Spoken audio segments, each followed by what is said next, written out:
2024 मध्ये झालेल्या विधानसभा निवडणुकीत हातकणंगले मतदारसंघावर जनसुराज्य शक्ती पक्षाने महायुतीच्या सहाय्याने आपला झेंडा फडकवला.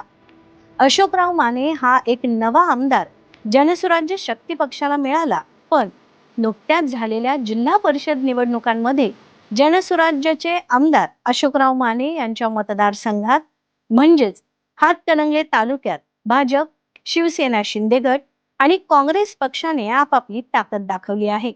त्यामुळे भविष्यातील वाटचालीसाठी अशोकराव माने यांच्या समोर मोठं राजकीय संकट उभं राहिलं आहे. हातकणंगले तालुक्याच्या एकूणच राजकारणावर प्रसार माध्यमचा हा स्पेशल रिपोर्ट. नुकतीच जिल्हा परिषदेची निवडणूक पार पडली आहे. या निवडणुकीत कोल्हापूर जिल्ह्यात महायुतीला मोठं यश मिळालं आहे.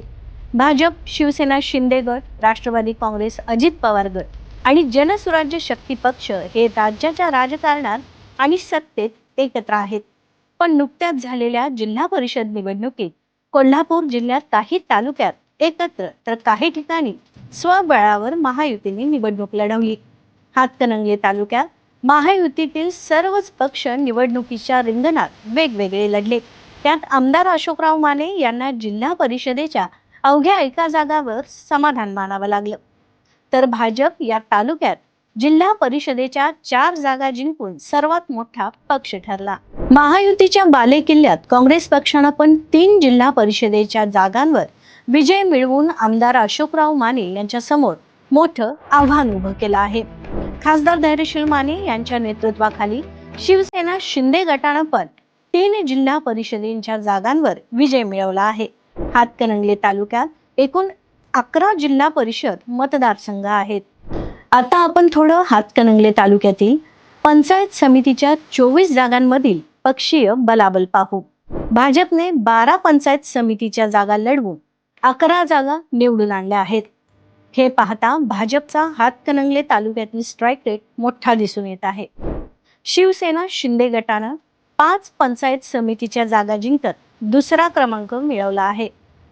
जनसुराज्य शक्ती पक्षानं 7 पैकी 3 जागांवर विजय मिळवला आहे. काँग्रेसनं पंचायत समितीच्या 2 जागा जिंकल्या आहेत, तर शिवसेना ठाकरे गटाने फक्त एका जागेवर विजय मिळवला आहे. मतांच्या आकडेवारीतून आपण हातकणंगले तालुक्यातील बदललेली राजकीय समीकरणे पाहू. या आकडेवारीत आपण प्रमुख 4 राजकीय पक्षांच्या जिंकलेल्या आणि पराभूत झालेल्या उमेदवारांनी घेतलेल्या मतांचं विश्लेषण करणार आहोत. हातकणंगले तालुक्यात जिल्हा परिषद निवडणुकीत एकूण 2,56,401 मतदारांनी मतदानाचा हक्क बजावला.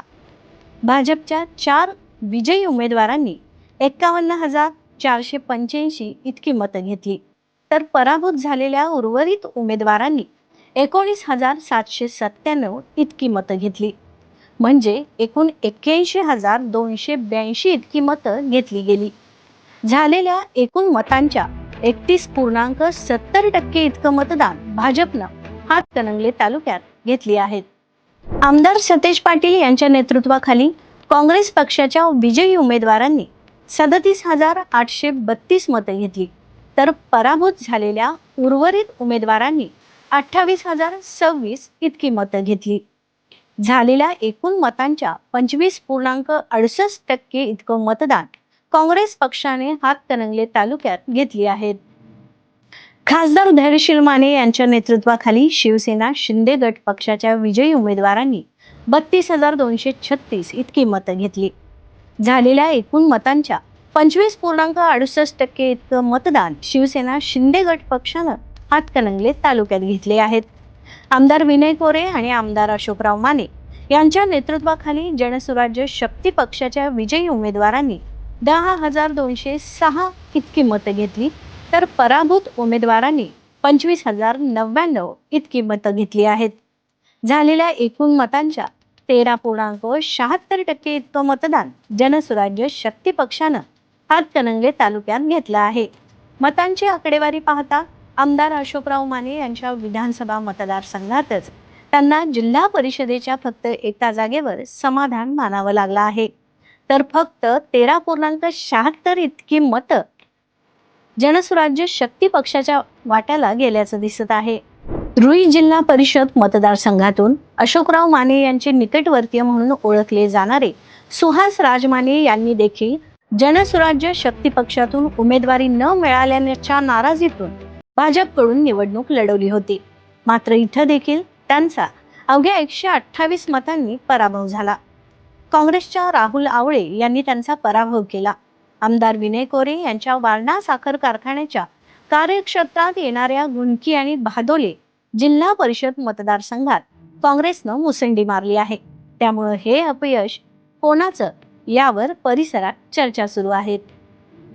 सध्या कोल्हापूरच्या सर्वच सत्ता केंद्रात महायुतीतील पक्ष एकत्र आहेत. मात्र आगामी म्हणजेच 2029 मध्ये होणाऱ्या विधानसभा निवडणुकीत सर्वच पक्ष स्वबळ आजमावणार असल्याची राजकीय वर्तुळात चर्चा सुरू आहे. जर महायुतीतील पक्ष आगामी 2029 मध्ये होणारी विधानसभा निवडणूक वेगवेगळे होऊन लढले तर आमदार अशोकराव माने यांच्या पुढं मोठं राजकीय संकट उभारल्याचं या जिल्हा परिषदेच्या निवडणुकीच्या निकालातून दिसत आहे.